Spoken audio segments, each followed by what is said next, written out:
Hi everybody, and a very warm welcome back to my painting channel. And today I'm going to be doing an ink and wash for you, and it's of a lovely hilltop town called Mons in the south of France. So let's roll that intro. Let's see how we get on.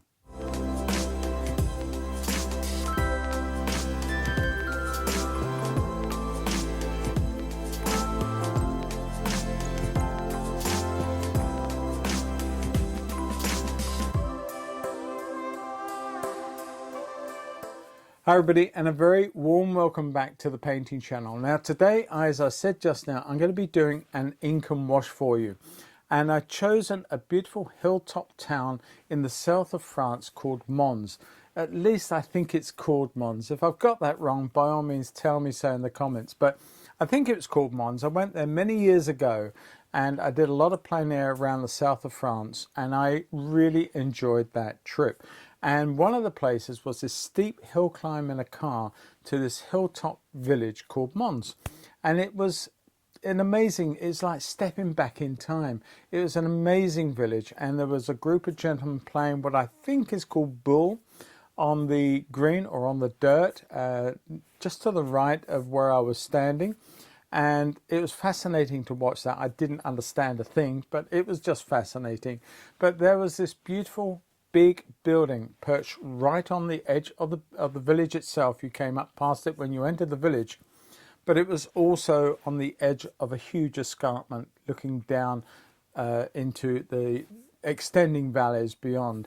And I felt that one day I'd like to paint this, and I come across the photograph and I thought, you know, that really wouldn't be a bad pen and ink painting to do. So I chose it today, and I wanted to share that process with you guys. Now, before I go any further, I'm going to be really indulgent and ask you to bear with me for a few minutes while I just plug my course.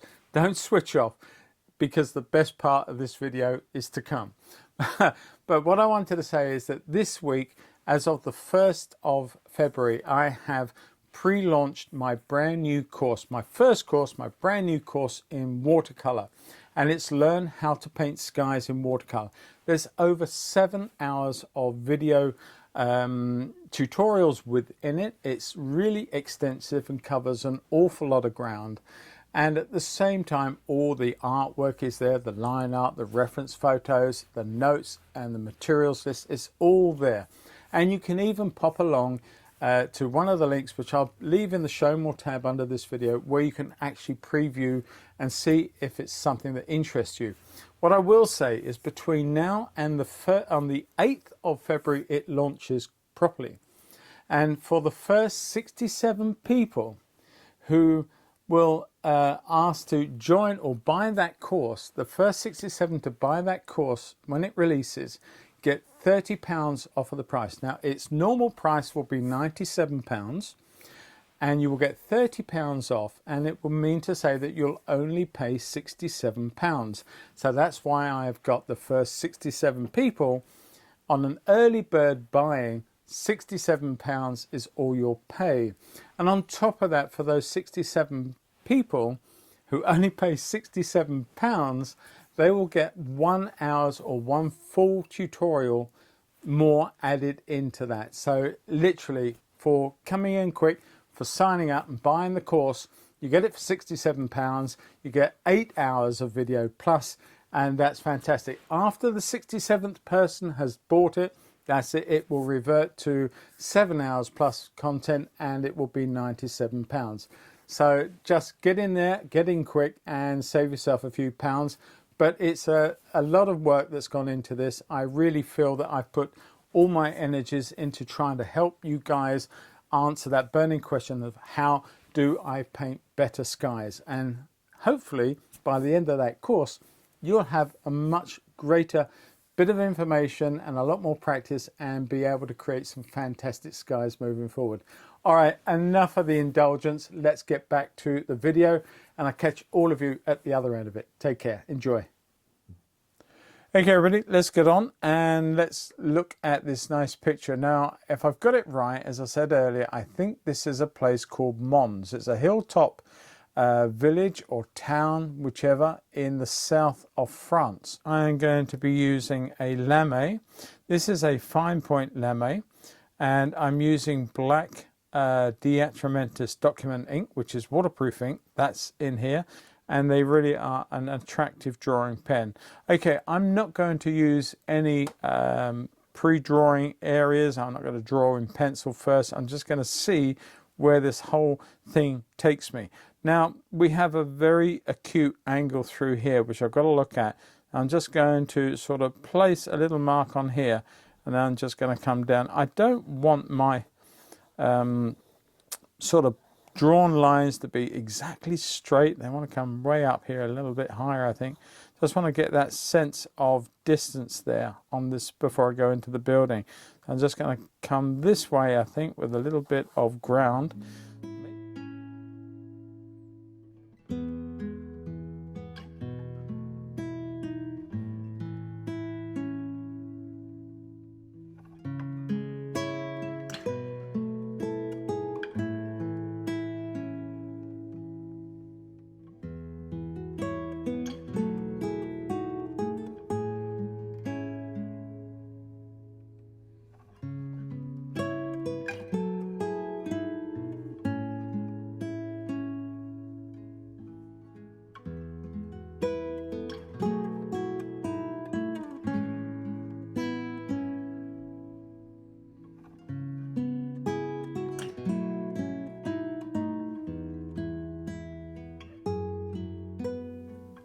And I will then bring it down through here.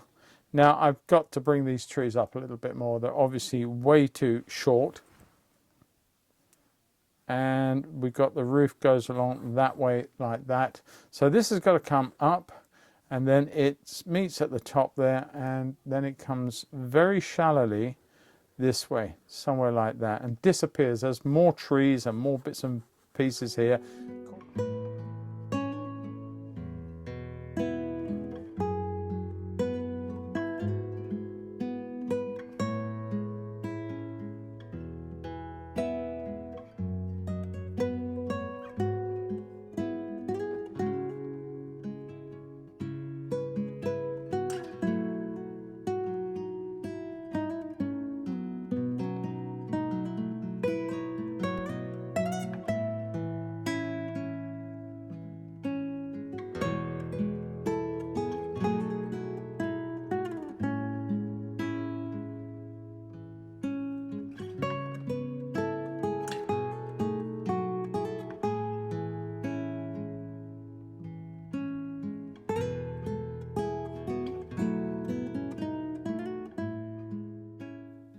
There, good, like it. Okay, that's fine. Take that out there a little bit more if it's not quite enough. And on the top here, we've got that nice little window. So I'm going to sort of put that little dark window in there, scratch and scribble like that.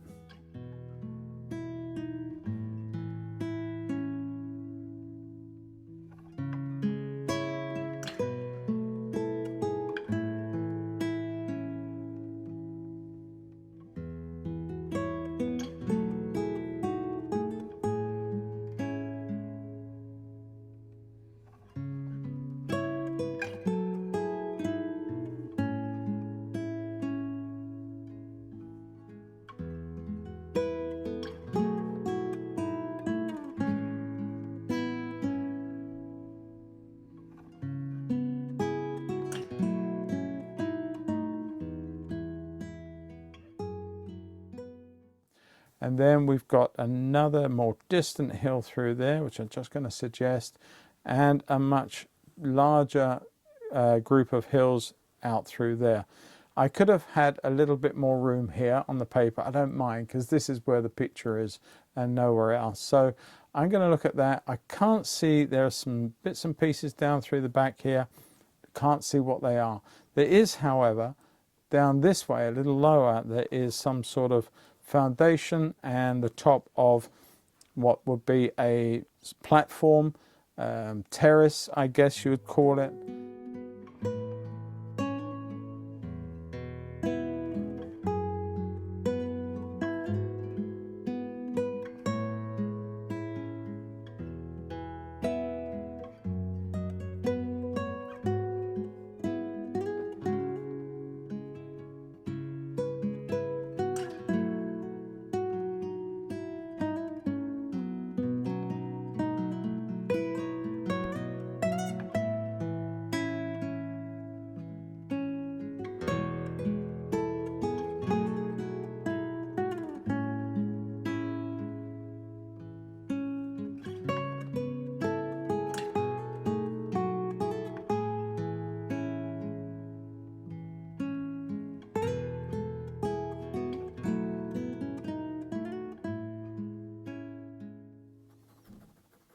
like that.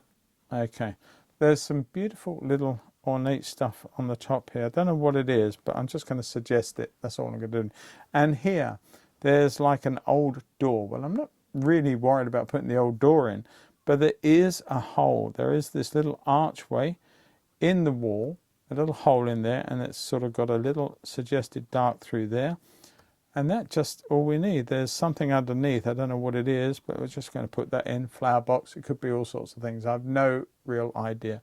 Okay, but I think we've got enough to start the process. I haven't put a window in there, and I haven't put any chimney pots on top. So let's rectify those situations. Now there is an issue here. Do you see what I've done? That line of that roof is way too low.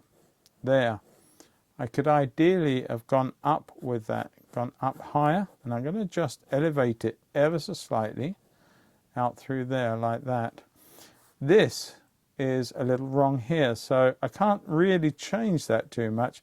I'm just going to sneakily do that.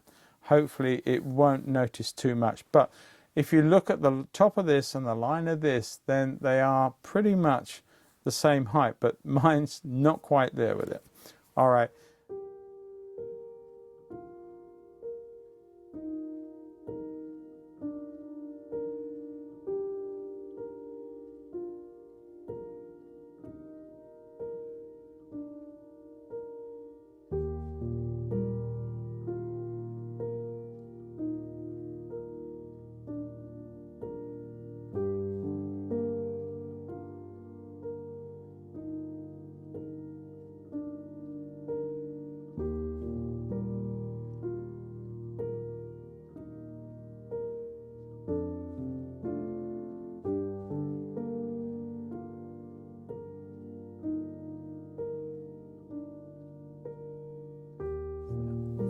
I think we're ready to go. I think we're ready to start painting this. There's something on here coming down there. I don't know what it is, but I'm going to put it in there. And the sky is going to paint itself. So I'm not too worried about that. So let's just splash some colour on and see what happens. Okay, my colour for this is going to be fairly loosely applied. I'm going to use a couple of techniques in the sky. I'm going to put in a little bit of my raw sienna, and I'm adding some light red to that, like that. There we are. Very, very weak solution. And then I'm going to come in with some cobalt blue. I must replenish this. It's looking a little bit sorry because I've been using extensively for my painting course on painting skies. So it's needing replenishing very, very soon. But there we are. But I'm just going to come in here now with some clouds, which will be my clouds. If I come through parts of the building, I'm not too worried. There.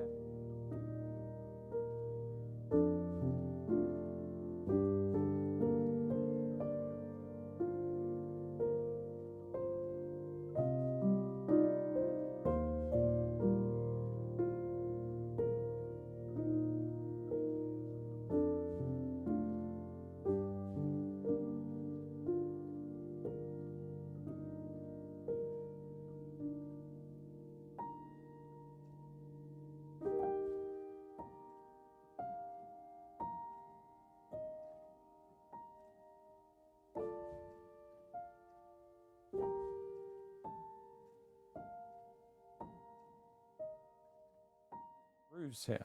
But what I can do is I can quite happily come in with some of the Viridian. I'm going to use some of this Viridian colour, make quite a bit of a mix, but I'm not going to use it on its own. It's going to be tempered with some sienna, and that makes it quite a warmish, cool colour. Sorry, that's going to make it quite a warmish colour. We're going to use the same mix in here. I'm going to use some of that up there. And I'm going to put a bit of red to that. Now, red and green are going to neutralize each other, of course, and create a chromatic grey because they are complementary. So I'm going to make a bit of a grungy brown colour, as you can see. But if I add a bit more of the Viridian to that, it cools it back a little. It brings it back from the brown and just makes it a little greener. And I think what I can do with that is come in here and let's just work that area around that building through the back there.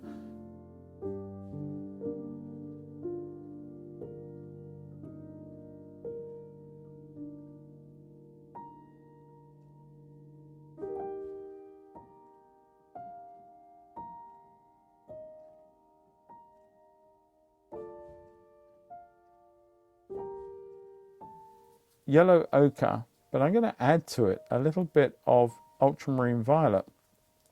Now you could have a little bit of the red and a little bit of cobalt left over, which there was a little bit in here, but I didn't have enough. But if you don't have to have ultramarine violet to do this job.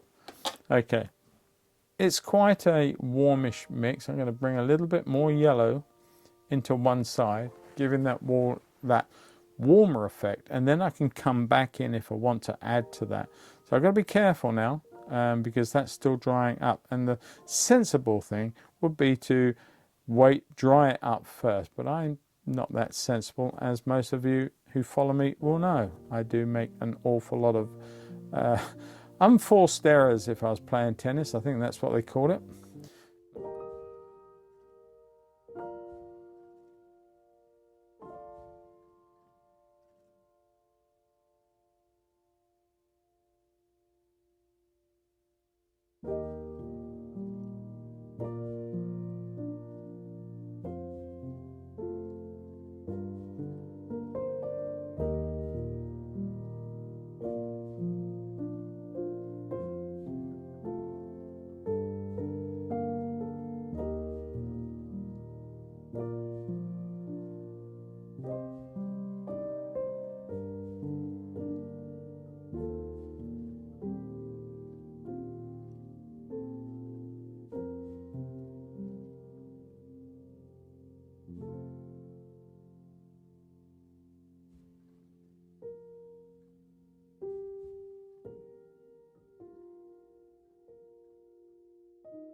Just let that settle down. It will dry much lighter, and then you can go back in with other pigments should you feel the need to.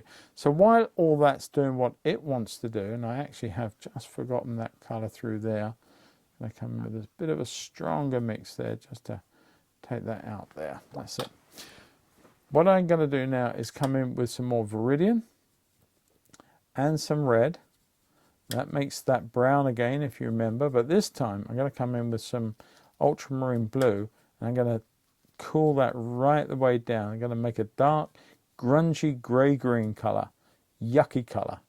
I'm just going to come in here now, and I want to see if that is where I want it to be in terms of colour and value.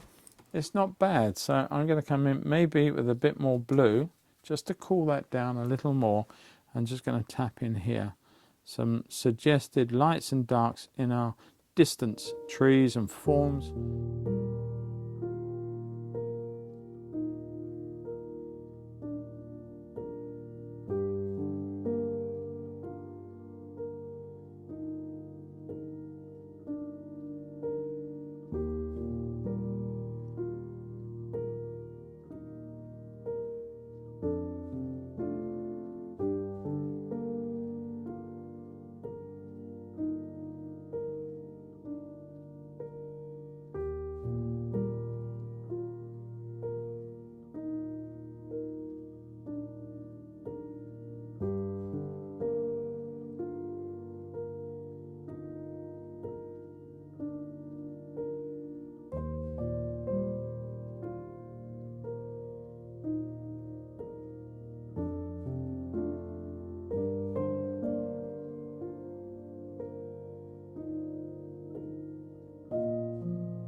Okay, so we're going to look at the roofs now, and they're quite an orangey red colour, so I'm going to mix up some of the orange, quite weak, and a little bit of red just to influence that.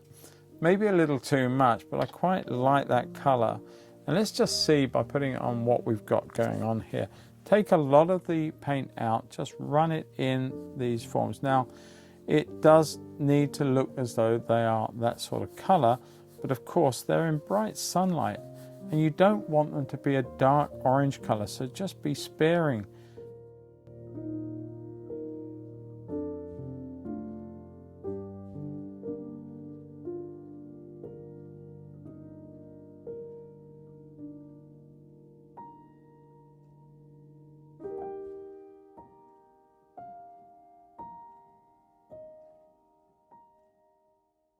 So I'm going to leave that little gap, and I'm working, you can see me plotting, I'm thinking as I go, plotting the colours that I want to use. I'm going to bring in some sepia now for the first time. I'm going to run that in as our sort of ground colour.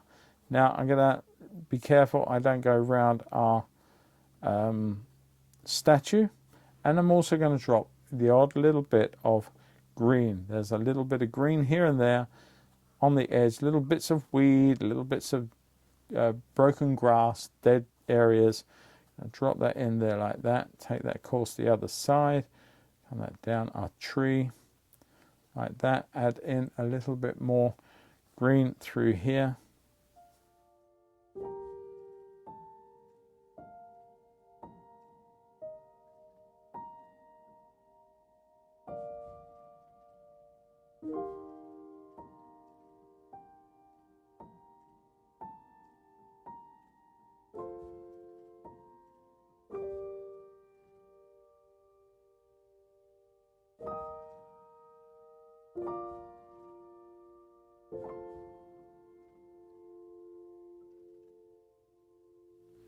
And on this one too, you don't need to be that detailed. I'm going to put in a little bit of blue just to suggest we've got something down in those windows.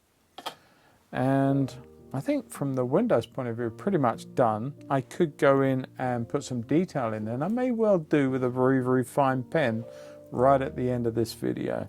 But let's just come back in now and add in a few more dark. Can I come in with a bit of dark in here? I just want to suggest that we've got a bit more form into a couple of these windows. They're sort of the shutters, they're worn old pieces of wood, something like that.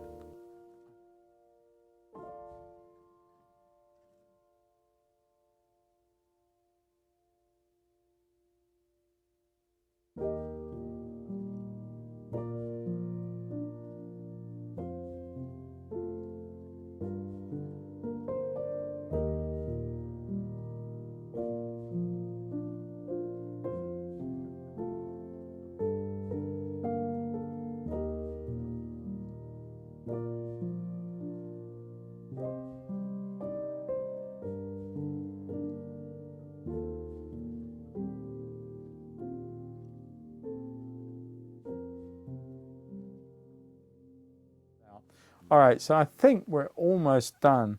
What I want to do is come in with some warm darks now. I'm using some vermilion, bit of orange, maybe a bit more Payne's grey, just to take it down to a rich, darker colour, but very, very hot colour. I want to come under here. I've got to make sure I don't touch anything that I've already just painted. I bring that dark colour under here. These are under our eaves all the way through here. A little bit of shadowed darks under there as well. Maybe just suggesting up on there.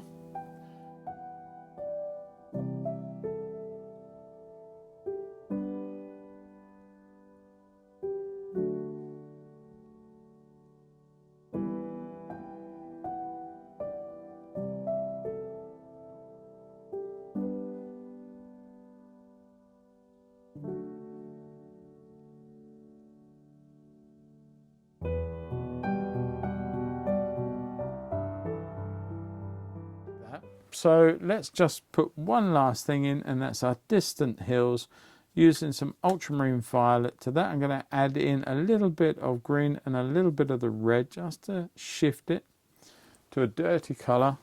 Just going to run that in there. It could be a little blue, so I'm going to come back in with some more ultramarine violet. Don't want to make it purple, just bring that in there. I think that's nice. There we go. Take that all the way through this, there and there, up into there, up to the side of our building. We've now got our distant hills in, and that works very, very nicely. Okay, so that's done the distant hills. Now I dropped in a little bit of yellow just to suggest variations in the hills beyond. And as it dries, you'll see a bit of yellow, a bit of, I'll say that again then, a little bit of yellow and a little bit of the violet, and it will just be enough to suggest to you that there are other things going on. So one last thing I need to do, and I want to do, is put a bit of blue into some of this here. May as well use it up, just cool it down with a bit of cobalt. It could be ultramarine, it doesn't really make a lot of odds. So I want to come in here with a slightly a bit of a shadow through there, just giving a sense of more sun.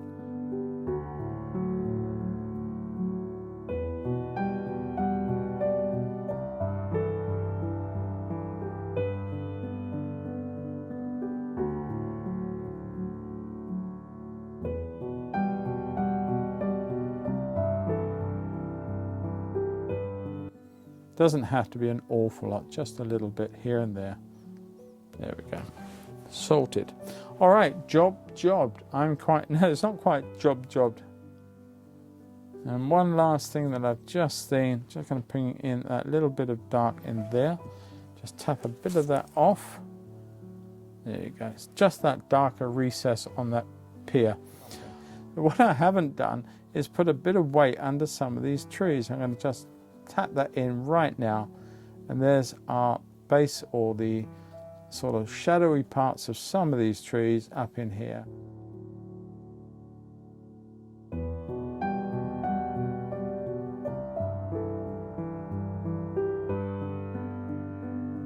Okay, one last little thing I would like to do. I'm just going to add in a bit of blue violet and a little bit of the red, just to shift it down, a little bit of raw sienna. I just want to come in there with a bit more of a shade on here, and by doing that I want to cut around what are the lovely little bits of window, and that just gives this wall, away from the light, just that sense of more shadow that's missing. So I'll bring that down there. I think that's a good plan just to finish this painting, and I'm going to do the same on there, so they are on the same plane, so they won't need to be treated in the same way. A little bit of dark in there, and just a little sense of that through this wall into our tree, like that. Done deal. Okay, now we've just created a lot more sunshine in our painting. Okay everybody, I really did enjoy that painting, and it was a lot of fun doing the drawing and pitting myself without actually doing a pre-drawing, just going straight in with the ink and seeing how it turned out. And I don't think I did too bad. I think it worked out reasonably well.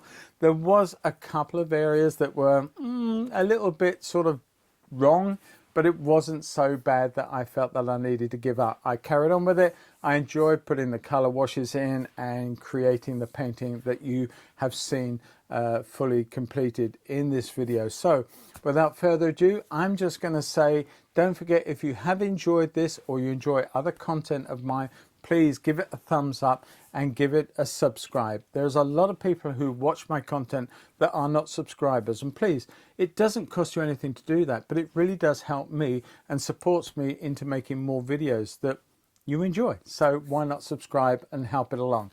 And if you are also of interest and want to reach out for more, don't forget, I've already mentioned the course that's out, and it's pre-launch, and it actually launches for the 8th of February. And if you want to save a few bob, get in quick.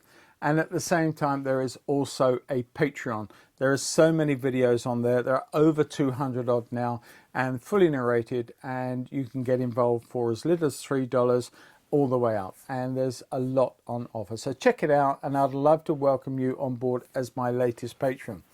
With that all said, and enough of the plugging, I'm going to let you guys get on, have a go at this one, and if you do so and you do a nice painting, then put it up on our Painting with Paul Apps page over on Facebook. Well worth looking at, well worth getting involved with, and just find it, ask to join. You'll be admitted, of course, and you can start showcasing work that you do from my tutorials. In the meantime, I'm going to wish each and every one of you happiness, safety. Be safe, be happy, happy painting. Take care. Catch you all in the next video. Bye for now.